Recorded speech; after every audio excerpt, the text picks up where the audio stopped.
Hello hello hello सभी को राम राम, सभी को नमस्ते। स्वागत है आपका आपके अपने चैनल पर। यहाँ पर हम कंप्यूटर हिस्ट्री के क्वेश्चन करने वाले हैं। हमारा भाग 4 आज रहने वाला है, जिसके अंदर 151 से और 200 तक के क्वेश्चन हम आज करने वाले हैं। इसके अंदर रहने वाले हैं केवल 50 क्वेश्चन। तो चलिए ज़्यादा देर न करते हुए हमारे क्वेश्चन की शुरुआत करते हैं। कंप्यूटर अवार्ड्स व रिकॉग्निशन से क्वेश्चन रहने वाले हैं हमारे यहाँ पर। कंप्यूटर साइंस के का सबसे प्रतिष्ठित पुरस्कार कौन सा माना जाता है? सबसे हाई लेवल का पुरस्कार जो कंप्यूटर साइंस के अंदर दिया जाता है वह कौन सा माने जाता है? तो वो होता है ट्यूरिंग अवार्ड। तो जो एलन ट्यूरिंग थे वो कंप्यूटर साइंस के जनक माने जाते हैं। इसीलिए कंप्यूटर साइंस के क्षेत्र में सबसे प्रतिष्ठित पुरस्कार जो है ट्यूरिंग अवार्ड के नाम से दिया जाता है। नेक्स्ट क्वेश्चन लेते हैं। ट्यूरिंग अवार्ड किस संस्था द्वारा दिया जाता है?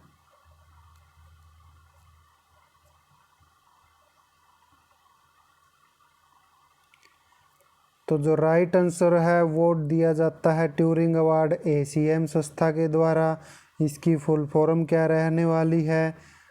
एसोसिएशन फॉर कंप्यूटिंग मशीनरी इसकी फुल फॉर्म रहने वाली है। ट्यूरिंग अवार्ड ACM कंपनी द्वारा दिया जाता है।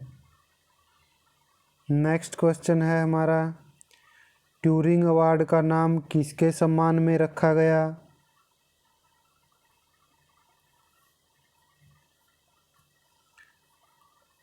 तो जो मैंने पहले बताया, एलन ट्यूरिंग के सम्मान में ट्यूरिंग अवार्ड रखा गया नाम इसका। एलन ट्यूरिंग ने एक मशीन बनाई थी जिसे ट्यूरिंग मशीन भी बोल दिया जाता है। ठीक है, यह अवार्ड एलन ट्यूरिंग के नाम से दिया जाता है। भारत में टेक्नोलॉजी क्षेत्र में योगदान के लिए कौन सा नागरिक सम्मान दिया जाता है?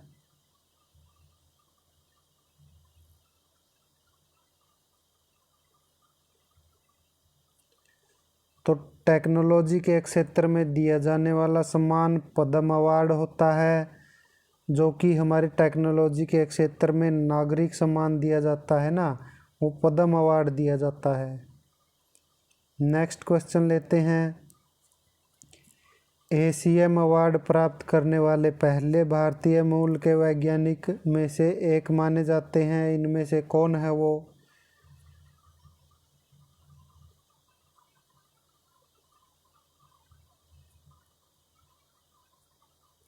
तो जो राज रेड्डी हैं वो ACM अवार्ड प्राप्त करने वाले पहले भारतीय मूल के वैज्ञानिकों में शामिल हैं।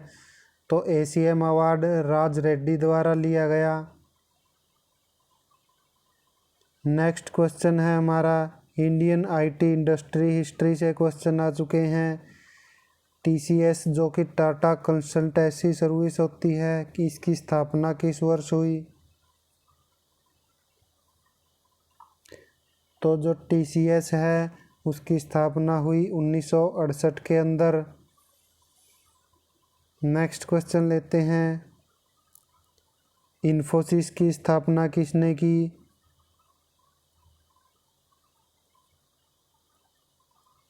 तो इन्फोसिस भी एक भारत की कंपनी है। NR नारायण मूर्ति ने और साथियों ने इसके साथ मिलकर इन्फोसिस की स्थापना की। तो राइट आंसर हमारा A रहेगा यहाँ पर। इन्फोसिस की स्थापना NR नारायण मूर्ति और साथियों ने की। नेक्स्ट क्वेश्चन लेते हैं। विप्रो कंपनी मूल रूप से किस उद्योग से जुड़ी थी?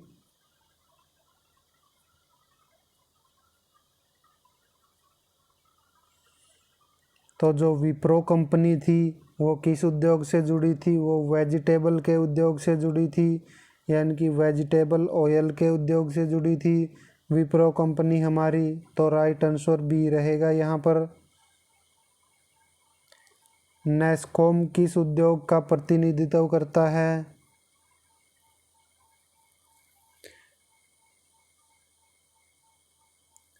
तो जो नैस्कॉम है हमारी, ये किस उद्योग का प्रतिनिधित्व करती है? आईटी और सॉफ्टवेयर उद्योग का प्रतिनिधित्व करती है। तो राइट आंसर ए रहेगा यहाँ पर हमारा। भारत में इंडस्ट्री के विकास में किस दशक में तेजी आई? जो भारत में आईटी इंडस्ट्री है, इसके विकास में किस दशक में तेजी आई? तो 1990 के दशक में तेजी आई आईटी इंडस्ट्री के अंदर। वर्ल्ड वाइड वेब एवोल्यूशन से संबंधित क्वेश्चन आ चुके हैं, जो कि HTML का पूरा नाम पूछा गया है हमसे, क्या होता है? एक www और एक HTML, ये दोनों एक ही व्यक्ति ने बनाए थे। उनका नाम था टिम बर्नर्स-ली। तो HTML का पूरा नाम क्या है ये बताओ। HTML का पूरा नाम हमारा यहाँ पर रहने वाला है हाइपर टेक्स्ट मार्कअप लैंग्वेज।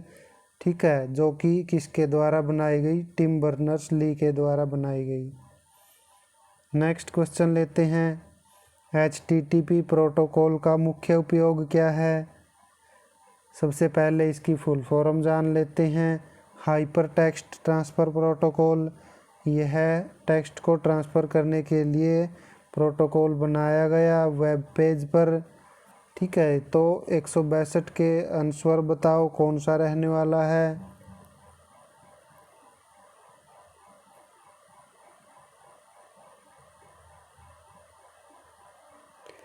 तो वेब पेजों को ट्रांसफ़र करना, ठीक है, वेब पेजों को ट्रांसफ़र करना हाइपर टेक्स्ट ट्रांसफ़र प्रोटोकॉल का मुख्य उपयोग होता है। तो नेक्स्ट क्वेश्चन लेते हैं। दुनिया की पहली वेबसाइट कब बनाई गई थी? जो दुनिया की सबसे पहली वेबसाइट थी वो कब बनाई गई थी?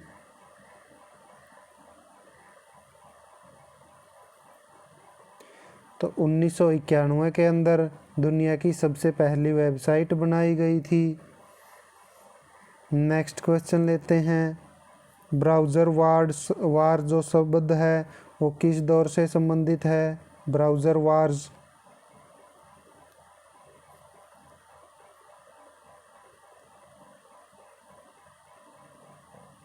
तो जो ब्राउज़र वार्स संबंध है वो 1990 के दशक के अंत से संबंधित है। ब्राउज़र वार्स संबंध है 1990 के दशक के अंत से। वेब 2.0 कॉन्सेप्ट किस विशेषता से जुड़ा है?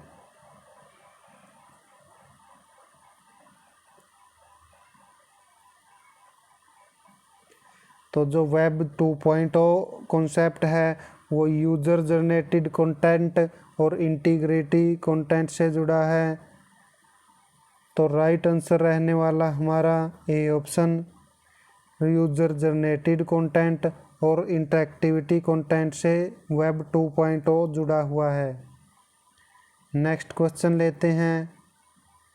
कंप्यूटर वायरस व मालवेयर से की हिस्ट्री से क्वेश्चन है। क्रीपर वायरस जो था वो किस रूप में जाना जाता था?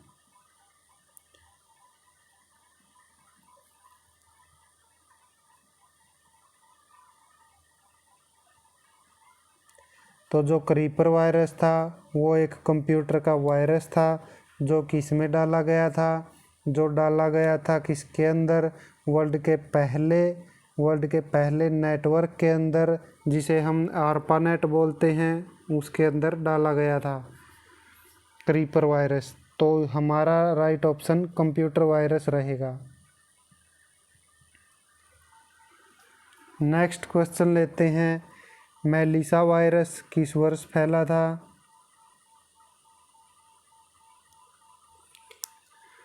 यह फैला था 1999 के अंदर। मेलिसा वायरस 1999 के अंदर फैला था। वानाक्राई रैंसमवेयर जो है वो अटैक किस वर्ष हुआ?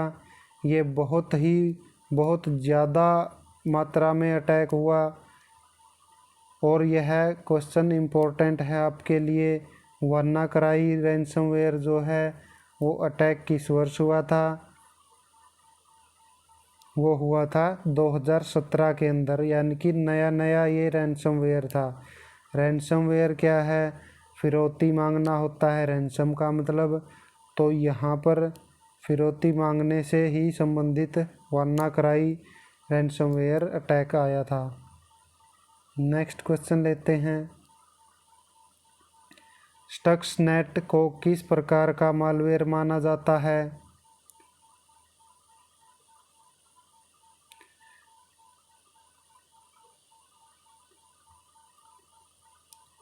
तो जो स्टक्सनेट है उसको किस प्रकार का मालवेयर माना जाता है? यह साइबर वेपन होता है, एक प्रकार से अत्यंत सोफिस्टिकेटेड साइबर वेपन, यानी कि डी ऑप्शन हमारा यहाँ पर राइट रहने वाला है। स्टक्सनेट को क्या माना जाता है? साइबर वेपन माना जाता है।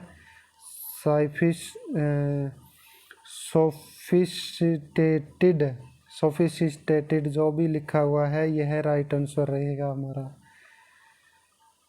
आई लव यू वायरस किसके माध्यम से फैला था?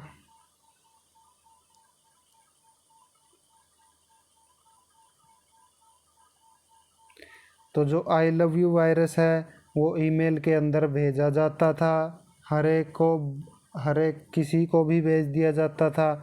ये आगे के आगे चलता रहता था वायरस। तो आई लव यू वायरस किसके माध्यम से फैला? तो ईमेल के अटैचमेंट के माध्यम से फैला ये वायरस। तो राइट ऑप्शन सी रहने वाला हमारा यहाँ पर। डेटा स्टोरेज से क्वेश्चन आ चुके हैं। 5.25 इंच फ्लॉपी डिस्क के बाद कौन सा छोटा आकार लोकप्रिय हुआ?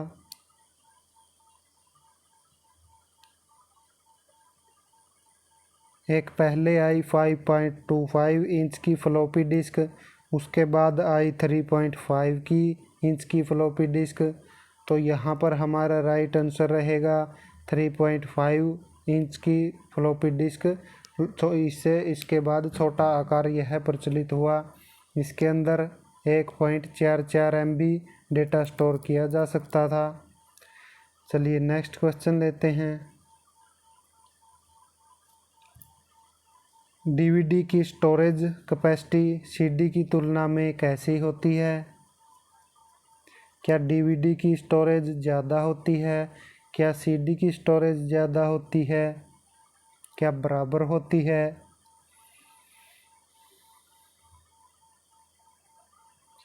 तो डीवीडी की स्टोरेज कैपेसिटी जो होती है वो अधिक होती है सीडी की तुलना में। तो राइट ऑप्शन रहेगा हमारा यहाँ पर B option.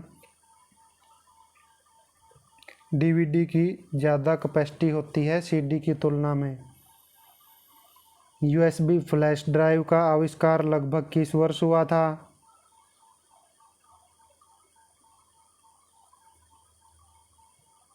USB flash drive, जो कि हमारी यूएसबी ड्राइव बोल देते हैं, जिस तरह से पेन ड्राइव होती है हमारी, जिस तरह से माइक्रोचिप बना दी जाती है वो भी फ्लैश ड्राइव का कार्य करती है। तो इसका आविष्कार लगभग किस वर्ष हुआ था? तो इसका आविष्कार हुआ था 2000 में। वर्ष 2000 के अंदर यूएसबी फ्लैश ड्राइव का आविष्कार किया गया था। नेक्स्ट क्वेश्चन लेते हैं।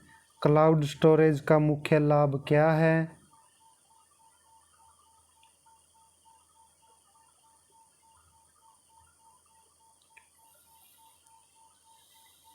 तो जो क्लाउड स्टोरेज होते हैं वो इंटरनेट के माध्यम से कहीं से भी डेटा एक्सेस कर सकते हैं, यानी कि हम क्लाउड के कंप्यूटर के अंदर, क्लाउड सर्वर के अंदर डेटा को अपलोड भी कर सकते हैं और बैकअप लेने के लिए वहाँ से हमारे कंप्यूटर से डेटा काट सकते हैं और वहाँ से बैकअप, सर्वर से बैकअप ले सकते हैं।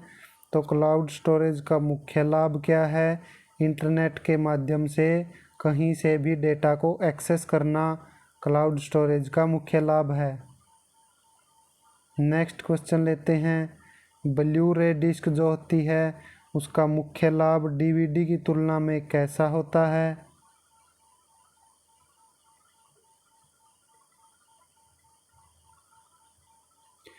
तो इसी तरीके से ब्लू रे डिस्क की कैपेसिटी ज़्यादा होती है, इसकी स्टोरेज कैपेसिटी ज़्यादा होगी, इसकी प्रोसेसिंग स्पीड भी ज़्यादा होगी डीवीडी की तुलना में। तो डी ऑप्शन हमारा राइट रहेगा। अधिक स्टोरेज कैपेसिटी होती है ब्लू रे डिस्क की डीवीडी की तुलना में। नेक्स्ट क्वेश्चन है हमारा, ट्यूरिंग टेस्ट का उद्देश्य क्या है?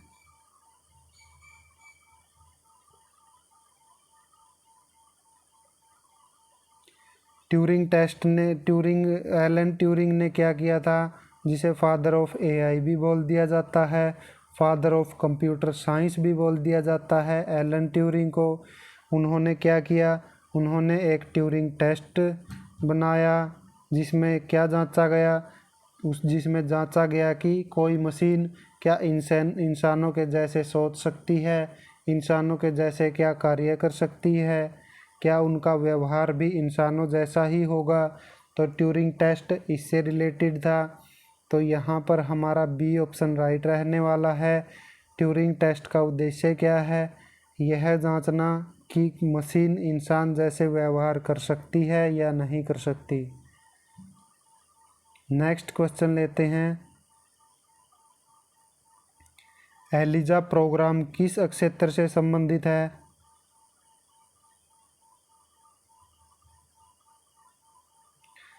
तो जो एलिजा प्रोग्राम है वो किससे संबंधित है? एक चैटबॉट होता है, आर्टिफिशियल इंटेलिजेंस से संबंधित होता है ये।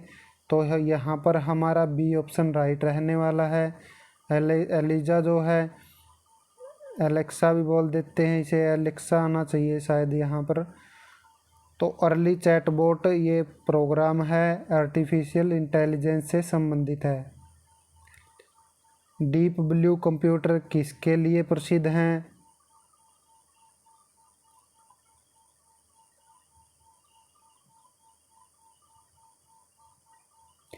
तो जो डीप ब्लू कंप्यूटर थे ये IBM के द्वारा बनाया गया था।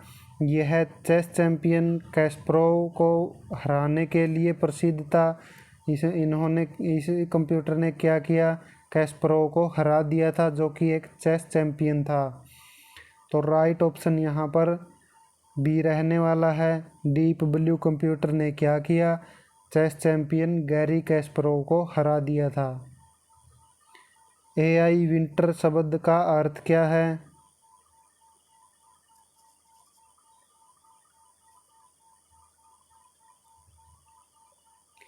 AI विंटर शब्द का क्या अर्थ है? AI रिसर्च और फंडिंग में गिरावट का दौर AI विंटर कहलाता है। AI रिसर्च होती है जब उसकी गिरावट होना, फंडिंग में गिरावट होना, इसका दौर आना AI विंटर कहलाता है।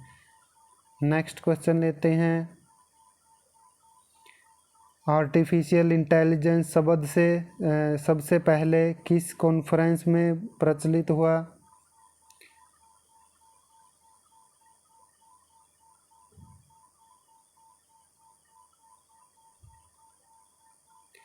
तो एक डार्थमाउथ कॉन्फ्रेंस हुआ था 1956 के अंदर, जहां पर AI का यूज का कॉन्फ्रेंस में प्रचलित हुआ वो AI शब्द। ठीक है, तो डार्थमाउथ सम्मेलन जो था आर्टिफिशियल इंटेलिजेंस शब्द से सबसे पहले इस कॉन्फ्रेंस में प्रचलित हुआ था। कंप्यूटर नेटवर्किंग हिस्ट्री से क्वेश्चन आ चुके हैं। OSI मॉडल में कितनी लेयर होती हैं?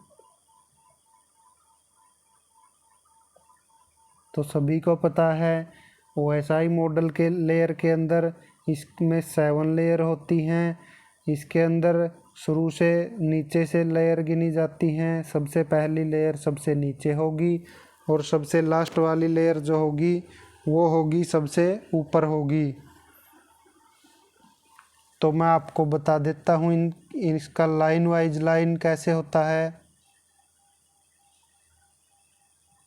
सबसे पहले आती है कौन सी लेयर, हमारी फिजिकल लेयर, उसके बाद डाटा लिंक लेयर, उसके बाद नेटवर्क लेयर, उसके बाद ट्रांसपोर्ट लेयर, उसके बाद सेशन लेयर, उसके बाद प्रेजेंटेशन लेयर और सबसे पीछे बताओ कमेंट करके कौन सी लेयर आती है। नेक्स्ट क्वेश्चन लेते हैं। IPv4 के बाद कौन सा इंटरनेट प्रोटोकॉल वर्जन आया?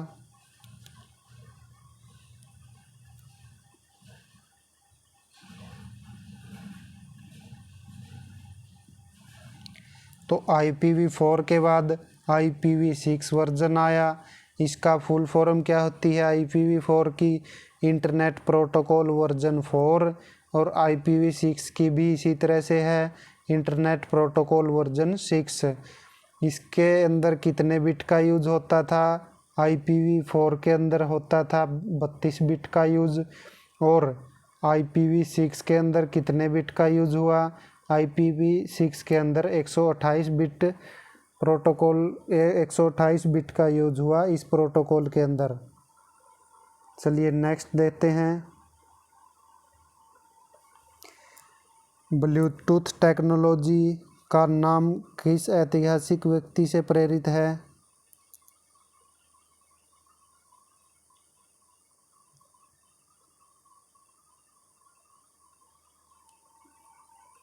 तो जो ब्लूटूथ टेक्नोलॉजी है उसका ऐतिहासिक कौन सा ऐतिहासिक व्यक्ति है? जो उसका नाम बताओ कौन है वो?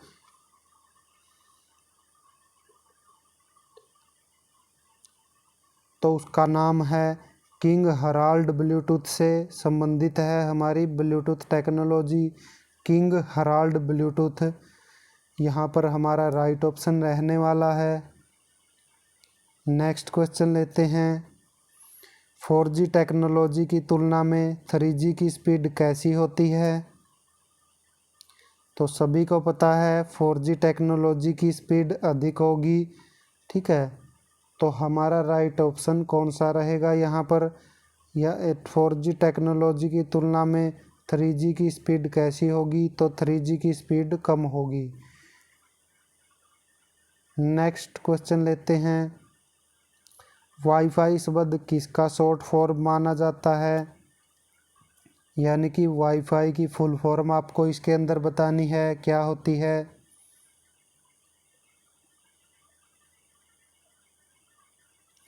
तो इसकी फुल फॉर्म होती है वायरलेस फिडेलिटी, सॉरी की शॉर्ट फॉर्म माना जाता है। मार्केटिंग नाम बताना है इसका। तो यहाँ पर फ्रीक्वेंसी दब गया मेरे से। वायरलेस फिडेलिटी जो होती है इसकी फुल फॉर्म होती है, इसने कुछ और ही पूछ रखा है यहाँ पर। वायरलेस शब्द किसका शॉर्ट फॉर्म माना जाता है? यह एक ब्रांड का नाम है, कोई टेक्निकल फुल फॉर्म नहीं है। तो शायद ये क्वेश्चन यहाँ पर गलत दिया गया है। नेक्स्ट क्वेश्चन लेते हैं। फेमस कंप्यूटर कंपनीज माइलस्टोन से क्वेश्चन आ चुके हैं। डेल कंपनी की स्थापना किसने की थी?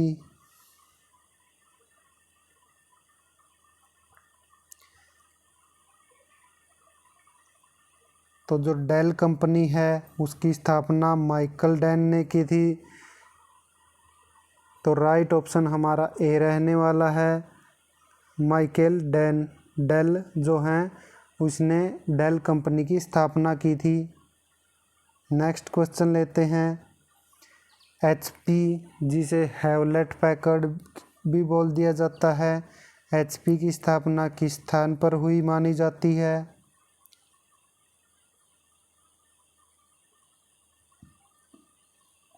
तो HP की स्थापना कैलिफोर्निया के एक गैरेज में हुई थी। सोनी कंपनी मूल रूप से किस क्षेत्र से प्रसिद्ध है? किस क्षेत्र के अंदर प्रसिद्ध है सोनी कंपनी? तो सोनी कंपनी जो है वो इलेक्ट्रॉनिक्स के क्षेत्र में जब सबसे ज़्यादा प्रसिद्ध है। तो हमारा राइट ऑप्शन रहेगा ए यहाँ पर। इलेक्ट्रॉनिक्स और इंटरटेनमेंट के क्षेत्र में सोनी कंपनी प्रसिद्ध है। सैमसंग इलेक्ट्रॉनिक्स किस देश की कंपनी है? तो जो सैमसंग कंपनी है यह किस देश की है? यह है साउथ कोरिया की कंपनी। तो हमारा राइट ऑप्शन यहाँ पर ए रहने वाला है। Samsung electronics company south Korea की है। नोकिया कंपनी मूल रूप से किस उद्योग से जुड़ी थी?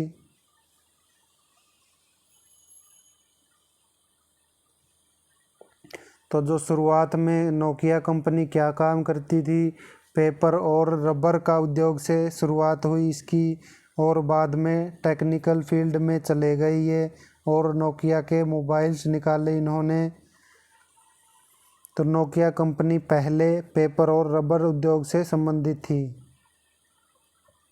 प्रोग्रामिंग कॉन्सेप्ट हिस्ट्री से क्वेश्चन आ चुके हैं। प्रोग्रामिंग के ऑब्जेक्ट ओरिएंटेड प्रोग्रामिंग कॉन्सेप्ट जो होता है उसकी शुरुआत किस लैंग्वेज से मानी जाती है? इसे शॉर्ट फॉर्म में ऑब्जेक्ट ओरिएंटेड प्रोग्रामिंग को ऊप्स भी बोल देते हैं। तो ऑब्जेक्ट ओरिएंटेड प्रोग्रामिंग की शुरुआत किस लैंग्वेज से मानी जाती है? सिमुला लैंग्वेज से मानी जाती है।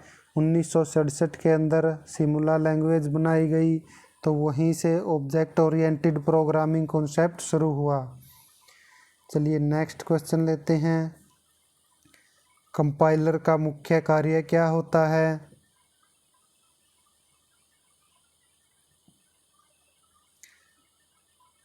तो दो प्रकार के होते हैं, एक होता है कंपाइलर, एक होता है इंटरप्रेटर। कंपाइलर क्या कार्य करता है? पूरे कोड को एक बार में ही लो लेवल लैंग्वेज में कन्वर्ट कर देता है, लेकिन जो इंटरप्रेटर होता है वो लाइन बाय लाइन हमारा कोड को लो लेवल लैंग्वेज में प्रदर्शित करता है। तो कंपाइलर का मुख्य कार्य क्या है इसके अंदर? हाई लेवल कोड को मशीन कोड में बदलना। हाई लेवल कोड को और क्या बोल दिया जाता है? बताओ, और क्या बोल दिया जाता है हाई लेवल कोड को? हाई लेवल कोड को सोर्स कोड भी बोल दिया जाता है। मशीन कोड को और क्या बोल दिया जाता है? तो low level language machine code को बोल दिया जाता है। बाइनरी लैंग्वेज भी बोल सकते हैं मशीन कोड को। नेक्स्ट क्वेश्चन लेते हैं। कंप्यूटर प्रोग्रामिंग में बग शब्द का उपयोग सबसे पहले किससे जुड़ा माना जाता है?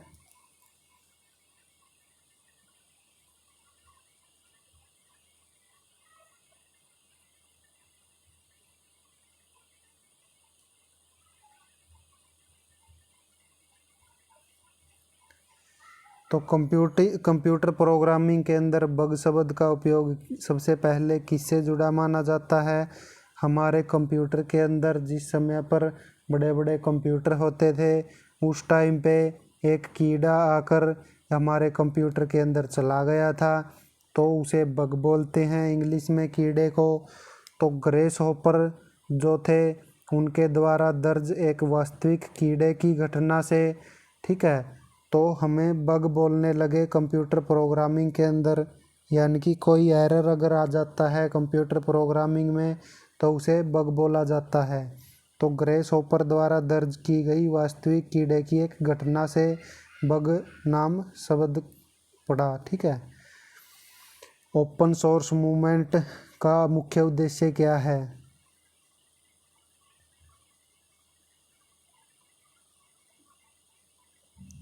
तो मैं पहले भी बता चुका हूँ, सॉफ्टवेयर का जो सोर्स कोड होता है वो सभी के लिए खुला होता है, यानी कि ओपन सोर्स होता है। यह सभी के लिए फ्री होता है, फ्री ऑफ यूज होता है। तो सॉफ्टवेयर का सोर्स कोड सभी के लिए खोला होना ओपन सोर्स सॉफ्टवेयर कहलाता है। नेक्स्ट क्वेश्चन लेते हैं।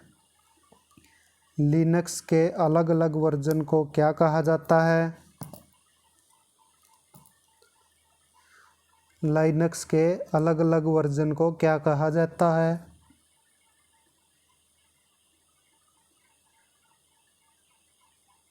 तो इसे कहा जाता है डिस्ट्रीब्यूशंस, ठीक है, डिस्ट्रॉस। तो लिनक्स का अलग अलग वर्जन जो है डिस्ट्रीब्यूशंस कहा जाता है इन्हें। नेक्स्ट क्वेश्चन लेते हैं। मॉडर्न टेक माइलस्टोन से क्वेश्चन आ चुके हैं आजकल की टेक्नोलॉजी से। विकिपीडिया किस प्रकार का प्लेटफॉर्म है?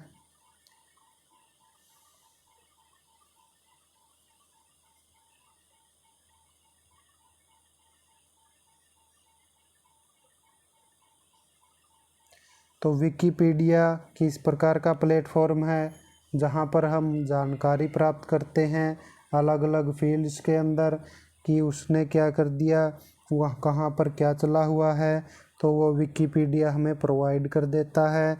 तो हमें हमारा राइट ऑप्शन इसके अंदर रहने वाला है, हमारा राइट ऑप्शन रहेगा यहाँ पर सी ऑप्शन। तो फ्री ऑनलाइन एनकोपीडिया जो है यहाँ पर राइट ऑप्शन रहेगा, विकिपीडिया से संबंधित है ये। बिटकॉइन और ब्लॉकचेन कॉन्सेप्ट की शुरुआत किस वर्ष के आसपास मानी जाती है? तो ब्लॉकचेन जो कॉन्सेप्ट आया उसी समय पर लगभग बिटकॉइन भी हमारा बनकर तैयार हो गया था, और आज के टाइम पे इसकी कीमत बहुत अधिक आंकी जाती है, वो हमारे जैसे लोगों से तो बाहर है। तो इसका राइट आंसर बताओ, लगभग किस समय के अंतराल पर यह कॉन्सेप्ट आया था? तो लगभग 2008-9 के आसपास यह ब्लॉकचेन कॉन्सेप्ट हमारे पास आया था। नेक्स्ट क्वेश्चन लेते हैं। आईओटी यानी कि जिसे इंटरनेट ऑफ थिंग्स बोल दिया जाता है का मुख्य विचार क्या है?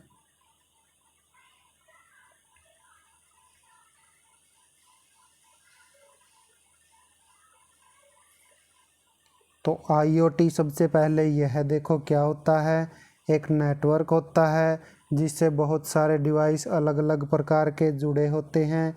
जैसे हमारी स्मार्ट वॉच होती है, जैसे एलेक्सा हो गया, कंप्यूटर हो गया, हमारा फ़ोन मोबाइल फ़ोन हो गया, जो भी डिवाइस जो भी उपकरण इससे जुड़ा होता है, ये हमारे नेटवर्क से जुड़ा होता है, हमारे इंटरनेट से जुड़ा होता है, उसे आईओटी बोल देते हैं। तो इसका मुख्य विचार क्या है, इसके अंदर राइट ऑप्शन बताओ आप लोग। तो अब तो आप बता ही दोगे, रोज़मर्रा की डिवाइस को इंटरनेट से जोड़ना, यानी कि जो भी डिवाइस इंटरनेट से जोड़ सकते हैं वो आईओटी के अंदर आ जाते हैं। स्मार्टफोन के विकास में टच स्क्रीन टेक्नोलॉजी ने क्या भूमिका निभाई?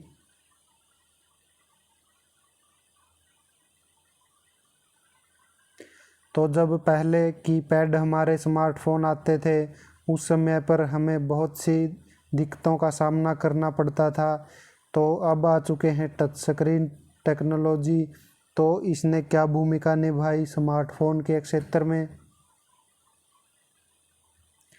तो इंटरेक्टिव बना दिया हमें जो दिखाई देता है। जैसे आपको ये क्वेश्चन है, ये अलग अलग रंगों में चलता दिखाई दे रहा है। हर एक क्वेश्चन के 4 ऑप्शन दे दिए गए हैं। 4 ऑप्शन में क्या होता है, अगर मैं गलत दबा देता हूँ तो रेड ऑप्शन वहाँ पर दिखने लगता है, अगर ग्रीन दिखता है तो राइट ऑप्शन होता है। तो इसी प्रकार से जैसे मैं अब दबाऊंगा ए ऑप्शन, हमारा इंटरेक्शन को आसान और इंटरेक्टिव बनाना, यह ग्रीन दिखने लग गया यानी कि इंटरेक्टिव दिखने लग गया। तो टच स्क्रीन का यही लाभ है हमें कि स्मार्टफोन के अंदर इंटरेक्शन को बढ़ाना आसान हो गया। हमारा आज का लास्ट क्वेश्चन रहने वाला है, सोशल मीडिया का कंप्यूटिंग और कम्युनिकेशन पर मुख्य प्रभाव क्या रहा है?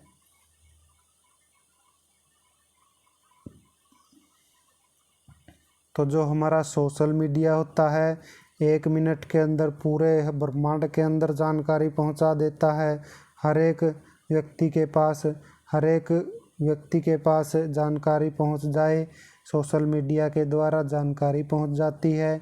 कंप्यूटिंग और कम्युनिकेशन पर मुख्य प्रभाव यह पड़ा है, हमारा ऑप्शन डी रहने वाला है यहाँ पर। वैश्विक स्तर पर तुरंत जानकारी देता है और विचारों का आदान प्रदान संभव बनाता है। ठीक है, तो राइट आंसर यह रहेगा हमारा। यह था हमारा आखिरी क्वेश्चन, और हम इन क्वेश्चन को फिर से लगा सकते हैं। अगर यह फाइल फॉर्मेट आपको चाहिए है तो आपको लिखना क्या पड़ेगा, 9996655846 पर आप मैसेज कर सकते हैं, और आपको लिखना है कंप्यूटर हिस्ट्री रिलेटेड क्विज़। तो मैं आपको यह सेंड कर दूंगा पूरा के पूरा फॉर्मेट। आप अपने क्वेश्चन अपने मोबाइल में लगा सकते हैं, अपने लैपटॉप के अंदर लगा सकते हैं। अगर फिर से शुरू करना है तो फिर से भी शुरू कर सकते हैं और बार बार इन्हें दोहरा सकते हैं। जैसे कंप्यूटर साइंस के क्षेत्र का सबसे प्रतिष्ठित पुरस्कार ट्यूरिंग अवार्ड को बोल दिया जाता है। ट्यूरिंग अवार्ड किस संस्था द्वारा दिया जाता था, तो वो दिया जाता था ACM के द्वारा। ट्यूरिंग अवार्ड का नाम किसके नाम से सम्मान में रखा गया, तो वो रखा गया एलन ट्यूरिंग के सम्मान में। भारत में टेक्नोलॉजी क्षेत्र में योगदान के लिए कौन सा नागरिक सम्मान दिया जाता है, तो पद्म अवार्ड जो है वो भारत में टेक्नोलॉजी के क्षेत्र में दिया जाता है।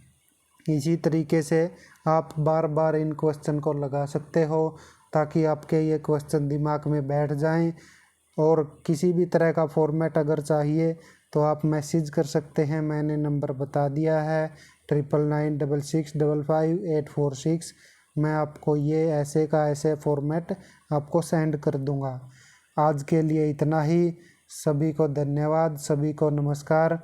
अगर हमारी वीडियो पसंद आती है तो हमारे चैनल को सब्सक्राइब कर दो और हमारे वीडियोज़ को लाइक कर दो, शेयर कर दो। चलिए, जय हिंद, जय भारत।